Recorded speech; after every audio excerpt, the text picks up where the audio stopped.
Formula बनाना है। जिस तरह से फॉर्मूला लिखो, फिर वैल्यू रखो, फिर वैल्यू रख के सॉल्व करो, तब जाके आंसर आएगा। तो तुम्हारा जब वो कब यूज करना है, जब 2 नंबर में पूछ लो कि इतना का क्षेत्रफल निकाले। कहीं ये 1 नंबर में पूछ दे कि बिंदु इतना इतना इतना से बनने वाले त्रिभुज का क्षेत्रफल बताए, निम्नलिखित में से कौन होगा। तो इनमें तुम चाहे 3 पन्ना में बनाओ तुम खुद से, चाहे 4 पन्ना में बनाओ, चाहे 1 पन्ना में बनाओ, नंबर वो एक ही देगा, है ना। तो 1 नंबर के लिए इसको आसानी से बनाना चाहिए ना। आसानी से बनाने के लिए हम क्या बोले कि जो बिंदु है वो बिंदु पे लिख लो, जो जो बिंदु दिया है उसको लिख लो। बिंदु कितना दिया है, 2 दिया है, 3 दिया। पहला बिंदु तो यही है, दूसरा बिंदु क्या है, -3 है, 4 है, 3 है और -2, ठीक है। अब हम क्या कह रहे थे, कोई एगो में दोनों जीरो कर दो। क्या करो, कोई एगो में 2 जीरो कर दो। तुम्हारा मन है इसमें कर दो, इसमें कर दो, इसमें कर दो, कोई में कर दो। हमारा मन है कि स्टार्ट वाला में कर देते हैं, ठीक ना। इसमें कर देंगे तो 2 जीरो करने के लिए पहले कितना घटाना होगा, 2 घटाना होगा। तो 2 घटा दिए, 0 हो गया। आई में कितना घटाना होगा, 3, तो ये 0 हो गया। अब जितना आई में से घटा है उतना सब में से घटाना होगा। शुरू वाला में कितना घटा है, 2, तो -3 में से -2 घटाएंगे, दोनों माइनस में आ गया, समान चिन्ह हो गया। तो क्या करना होगा, जोड़ देना होगा ना, क्या कि माइनस में है। तो -3 में से -2 घटाए तो -5 हो गया। 4 में से अगर हम 3 घटा देते कितना बचेगा, 4 में से 3 घटाए तो 1 बचेगा। बहुत अच्छा। और इसमें फिर 3 में से 2 घटाए तो कितना बचेगा, 1 बचेगा। और 2 में से -2 में से -3 करे तब कितना होगा, -5 हो जाएगा। अब हम क्या कहें कि अंदर वाला को आपस में गुना कर दो और बाहर वाला के आपस में। बाहर देखोगे इधर से ही है, इधर से ही है ना बाहर, तो बाहर 5 5 को गुना करो तो 5 गुने 5। अंदर वाला के गुना कर दो 1 गुने 1, और दोनों के गुना करके घटा लो। 5 को 5 से गुना किया कितना हो गया, 25 हो गया। 1 को 1 से किए 1 हो गया, घटा दिए कितना हो गया, 24। ये आंसर नहीं आया। आंसर लाने के लिए जो घटा के आता है उसको आधा कर दो, मतलब कि 2 से भाग कर दो। 2 से भाग कर दिया, हर में 2 से भाग करना होगा, सभी में 2 से भाग करना होगा। 2 से भाग करोगे कितना आ जाएगा, 12। यही हो गया आपका, ठीक है। तो ये जो कि आसानी से आ गया, कहीं देखने को नहीं मिलेगा, बस बता दिए, आसानी से सीख लो, 1 नंबर आ जाएगा, ठीक है। चलो वो देखिए थे, इसी का दूसरा वो सूत्र और पढ़े थे, क्या, विभाजन सूत्र, याद है। विभाजन सूत्र भी पढ़ लिए। अब नहीं, लास्ट टॉपिक है इसका, इस पार्ट का, त्रिभुज का क्षेत्रफल। मतलब कि तुम्हें ना बिंदु दिया रहेगा 3 गो, त्रिभुज का कोण, उसका क्षेत्रफल निकालना है। तो उसको कैसे निकालते हैं, उसके लिए एक फॉर्मूला आता है, देख लो। मान लो पहले कोई 3 बिंदु दिया हुआ है। कितने बिंदु दिया हुआ है, ये मान लो कि A है, इसका निर्देशांक है x1, y1। यह है B और इसका निर्देशांक है x2, y2। और यह C है, इसका निर्देशांक है x3, y3। निर्देशांक 2 गो होता है ना, एगो भुज और एगो भुज और कोटि। कोटि कौन होता है, भुज क्या होता है, पहला वाला को भुज कहते हैं, दूसरा वाला को कोटि। इस पे ऑब्जेक्टिव एक दिन कर लेंगे, अलग जितना पॉसिबल है वो सब कर लेंगे। अभी देखते हैं कि त्रिभुज का क्षेत्रफल। अब मान लो कि इसका क्षेत्रफल निकालना है, तो इसका क्षेत्रफल क्या होता है, त्रिभुज का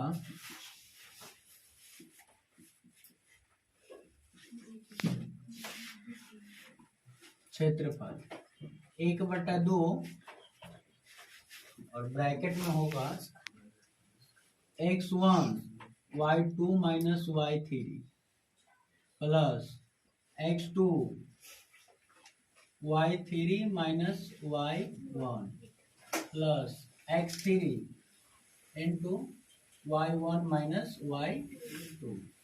ये हुआ इसका सूत्र। इसका सूत्र त्रिभुज का।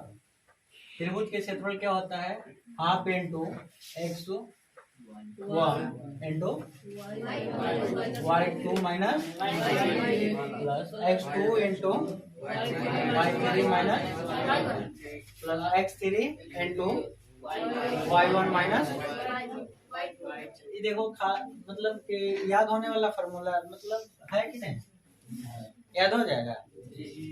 गौर से देखोगे ना तो ये आसानी से याद हो जाएगा। अगर अंक के बात करें ना तो देखो 123 है, 123 ठीक ना, 231 और 300। इसको याद करना है, क्षेत्रफल याद रहेगा। 123 मतलब पहला वाला x होगा, बाकी दोनों y होगा, दोनों में क्या हो जाएगा, घटाव हो जाएगा।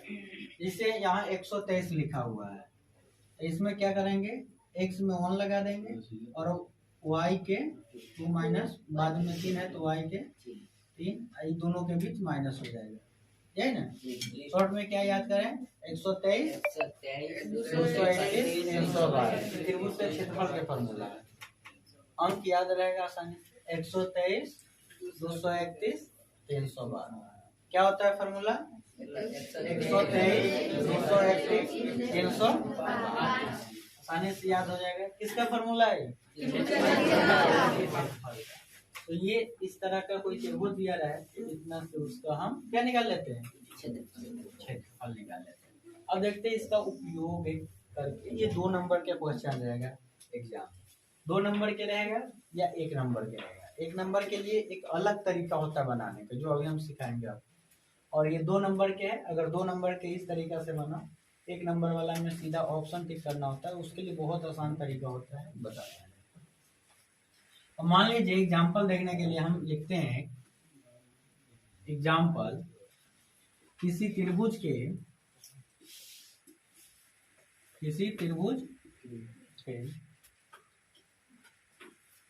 कोनों का निर्देशांक,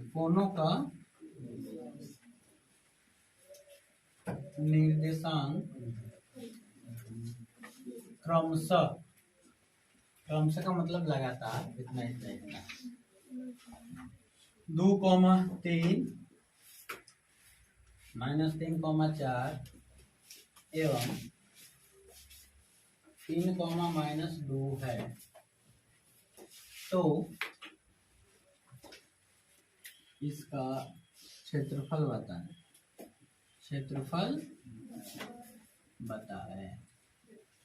ठीक है, तो सबसे यही क्वेश्चन रहेगा 2 नंबर का। हाँ, यहाँ अलग अलग पॉइंट्स दे सकता है, कुछ भी दे सकता है, पॉइंट अलग अलग होगा। क्वेश्चन इसी तरीके से रहेगा। अब कैसे बनाना है तो देखते हैं। सबसे पहले वो त्रिभुज बना लेते हैं हम। इसमें तीनों कोण को A, B और C मान लेते हैं, कोई दिक्कत? त्रिभुज में तीनों कोण होता है, तो हम त्रिभुज बना लिए, तीनों कोण को कुछ मान लिए। जरूरी नहीं कि तुमको A B C मानना, P Q R R S T U V W कुछ मान लो, ये तुम पे डिपेंड करता है। ये पहला निर्देशांक कितना है, 2,3, ये दूसरा है कितना है, और ये ठीक है। अब क्या करना है ना, इसका क्षेत्रफल निकालना है, तो हम ना अलग से सब वैल्यू लिख लेते हैं ताकि ये फॉर्मूला में पुट करने में आसानी हो। x1 कितना है बताओ, x1 सब बताना, नहीं समझ में आया तो बोल देना, एकदम आसानी से सीखना है, कोई ज्यादा बर्डन नहीं लेना है, ऐसा प्रेशराइज नहीं होना है, आराम से। नई बात समझ में हाथ उठाओ पूछ लो, ठीक है। ये कितना है, x1 का वैल्यू कितना है, x1 यही वाला ना होता है, तो पहले क्या है, y1 कितना है, -3, x1 ये है, y1 ये ना है, तो कितना होगा, -3 कौन बोला, पागल। चलो ये हो गया। x2 कितना है, -3, बहुत अच्छा। y2 कितना है, 4 है कि 4 है, कंफर्म दोनों।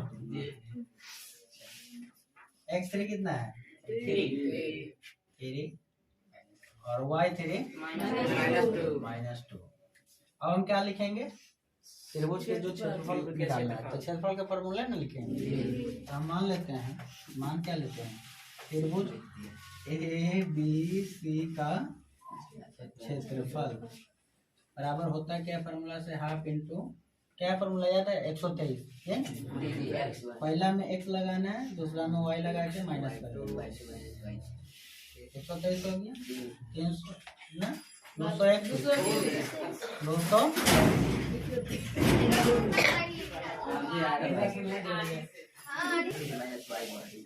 एक वाई 3 माइनस वाई और 312 3 हो गया। अब एक को लिखना है तो वाई में 1 माइनस हो गया। वैल्यू रखना है, आधा के आधा लिखा है, जहाँ मान है x1 है तो x1 के कुछ ना कुछ मान है ना, x1 के कितना मान है तो यहाँ 2 रख दो, इनटू y2 का कितना मान है, y2 कितना है यहाँ से देखो, यहाँ y2 4 माइनस y3 कितना है y3 माइनस 3 हो गया है, माइनस है तो पहले माइनस ब्रैकेट लगा दिए है ना, प्लस x2 कितना है x2 तो माइनस 3, उसके बाद क्या है y3 कितना है माइनस 2 माइनस y1 कितना है 3।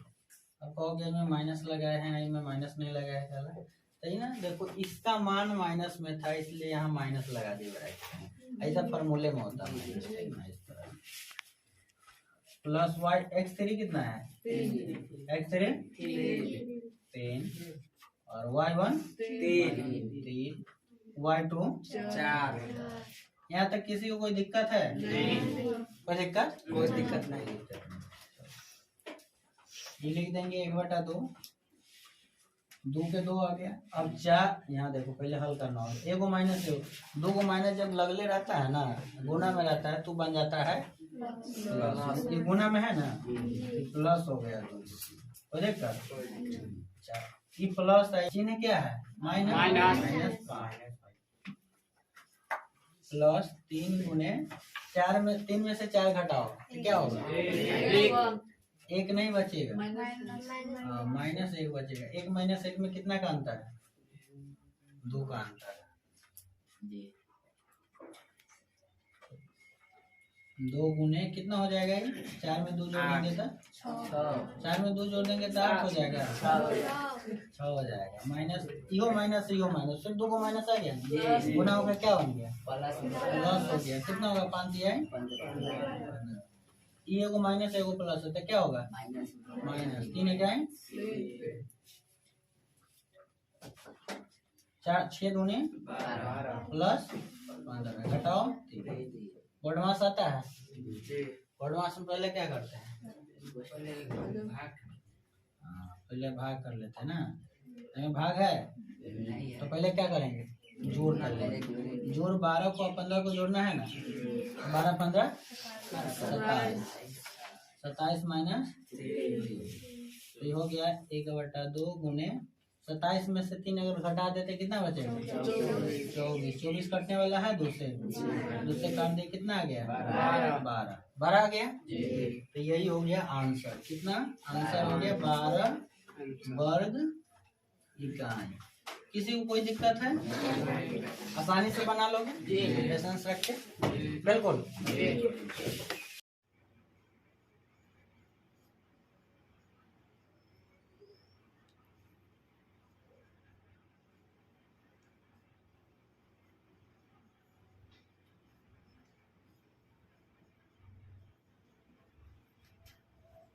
दिखा दे रहा है।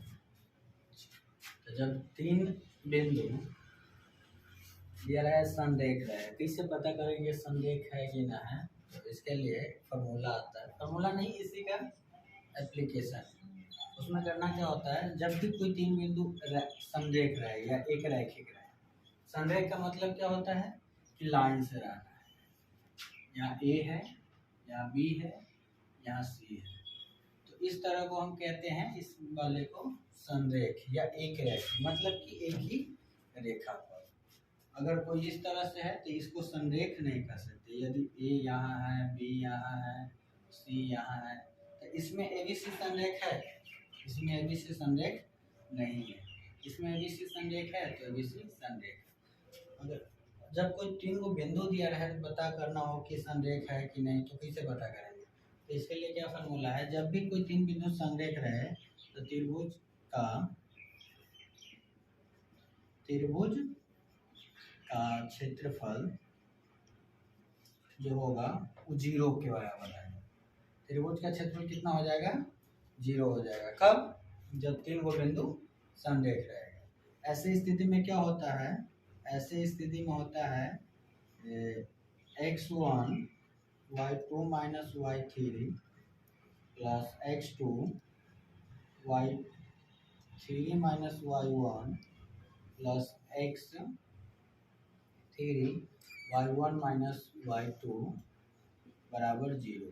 इस तरह का एक फॉर्मूला हो गया जो कब यूज करेंगे? जब 3 बिंदु संरेख दिया है। इस पर 1 नंबर के क्वेश्चन पूछता है एग्जाम में कि k का मान ज्ञात कर। अब देखते हैं कि इसका उपयोग कैसे करते हैं k का मान ज्ञात करने के। तो एक क्वेश्चन है k के किस मान के लिए बिंदु इतना इतना और इतना संरेख होगा। 1 नंबर के क्वेश्चन रहेगा फाइनल एग्जाम में, ऑब्जेक्टिव क्वेश्चन रहेगा। तो इसको ना यहाँ 2 विधि से बनाएंगे। एक तो मतलब प्रोसेस जैसे फार्मूला है, दूसरा कि आसानी से शॉर्टकट से निकाल देंगे। तो दोनों तरीके से देखते हैं पहले कि फार्मूला से कैसे निकालते हैं। मान लो बिंदु दिया है 8 1 k माइनस 4 और 2 माइनस 5। तो हम यहाँ देखे हैं कि त्रिभुज का क्षेत्रफल 0 होना चाहिए। मतलब कि इतना का मान जो है ना 0 हो जाए तो बिंदु क्या होता है? संरेख हो जाता है। तो यहाँ x1 कितना दिया हुआ है? x1 दिया हुआ है 8, y1 दिया हुआ है 1, x2 दिया हुआ है k, y2 दिया हुआ है -2 और y3 दिया हुआ है -5। अब इसमें अगर मान रख देते हैं तो k का मान निकल जाएगा। यहाँ से देखो, यहाँ क्या होता है formula? x1 into y2 minus y3 plus x2 into y3 minus y1 plus x into y1 minus y2 का मान 0।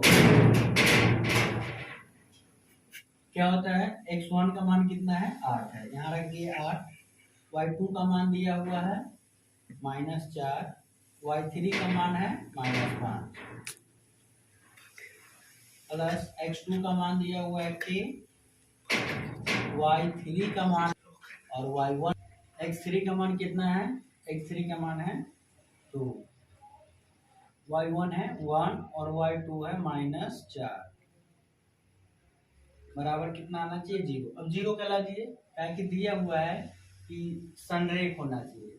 लाइन क्या होता है? संरेख होना चाहिए, मतलब इस तरह का होना चाहिए। अब इसको अगर हल करेंगे हम तो क्या आ जाएगा? 8, यहाँ 8 into -4 plus 5 k into -6 2 into 1 plus 4 बराबर 0। 8 इंटू 1 प्लस k को -6 से अगर गुना करते हैं कितना होगा? -6 k प्लस 2 इंटू 5 बराबर 0। हो गया 8 -6 के और 5 दूनी 10 बराबर 8 10 को जोड़ देंगे -6 के प्लस 18 बराबर 0। हो जाना चाहिए -6 के इक्वल टू -18 के इक्वल टू -18 बटा में -6 माइनस माइनस को काट दिया, 6 3 को काट दिया, हो जाएगा k का मान 3 आ गया। तो इस तरह से हम निकाल सकते हैं k का मान 1 नंबर आ जाए। अब देखते हैं कि इसको शॉर्टकट में कैसे हम बना दें। तो देखते हैं शॉर्टकट में बनाने के लिए हमको क्या करना होगा। इसको मिटा देते हैं यहाँ से, तो बिंदु दिया उसको लिख लेते हैं। एक बिंदु यह है, दूसरा बिंदु यह है और तीसरा बिंदु यह है। जैसा कि हम पहले भी बता चुके हैं कि क्षेत्रफल निकालने के लिए आसानी से क्षेत्रफल कैसे निकाले, तो उसमें देखे थी कि पहला का 0 कर लेते हैं या दूसरा का 0 कर लेते हैं। तो सेम प्रोसेस इसमें भी करते हैं, किसी एक को हम 0 कर लेंगे। अब 0 करने के लिए क्या करना होगा? 8 में से हम कितना घटाएंगे तो 0 होगा। क्लियर है कि 8 में से हम 8 घटाएंगे 0 होगा, 1 में से 1 घटाएंगे 0 हो जाएगा। 8 में पहला में से कितना घटा है, x वाला में से 8 घटा है, तो सभी x वाला में से 8 घटाएंगे। k में से कितना घटाएंगे 8, तो हो जाएगा k माइनस 8। k में से 8 घट नहीं सकता तो k माइनस 8। अब -4 में से फिर यहाँ 1 घटा है तो यहाँ भी 1 घटाना होगा। -4 में से अगर हम 1 को घटाते हैं तो -5 हो जाएगा। -5 कैसे, -4 घटाओ 1, दोनों समान चिन्ह है, दोनों जुड़ जाएगा, -5 आ जाएगा। तो इस तरह से 4 में से घटाएंगे 5 हो जाएगा। सेम चीज यहाँ भी करेंगे, 2 में से हमको 8 घटाना होगा, 2 में से 8 घटाएंगे तो कितना बच जाएगा, -6 बच जाएगा। इसी तरह से -5 में से 1 घटाएंगे तो -6 हो जाएगा। इस तरह से हो गया। अब क्या करना होगा, इसको ना लेना नहीं होगा, इसको हटा देना होगा। अब इसमें बाहर को बाहर वाला से गुना कर लेना होगा, अंदर को अंदर वाला से गुना कर लेना, मतलब कि इसको इससे गुना करना होगा, इसको इससे गुना करना होगा। अब k माइनस 8 को हम गुना कर लेंगे -6 से, और यहाँ माइनस के चिन्ह डाल देते हैं, फिर अंदर को अंदर वाला से गुना कर लेंगे, तो -5 को -6 से गुना करेंगे, -5 गुने -6 और बराबर में 0 डाल देंगे। क्षेत्र जब भी संरेख वाला बात है तो 0 डाल देंगे। वहाँ क्षेत्रफल निकालने में क्या किए थे कि दोनों को हल करके 2 से भाग देते थे, क्षेत्रफल निकल जाता है। अब यहाँ संरेख दे दिया है तो क्षेत्रफल को 0 मान लेना होगा, क्योंकि हम जानते हैं कि जब भी 3 बिंदु संरेख होता है तो क्षेत्रफल 0 आ जाता है। अब इसको हम हल करेंगे, -6 को 8 से किए -6 के आ गया, -6 को 8 से किए गुना तो हो गया +48। यहाँ माइनस होगा, -6 को -5 से गुना करेंगे तो 30 आ जाएगा, बराबर 0। -6 के बराबर, यहाँ +48 है -30, 48 में से 30 घटा देंगे +18 बच जाएगा, बराबर 0। अब 6 के बराबर -18 हो गया, तो k बराबर -18 बटा -6 पड़ गया, आ गया 3। तो देखें हम k बराबर 3, तो इस तरह से हम आसानी से भी k का मान निकाल सकते हैं। जब भी 1 नंबर क्वेश्चन पूछे तो हम इस ट्रिक का यूज करेंगे और k का मान निकालेंगे। हमें इतना लंबा चौड़ा गुना करने की जरूरत नहीं है, तो आसानी से मान पता है।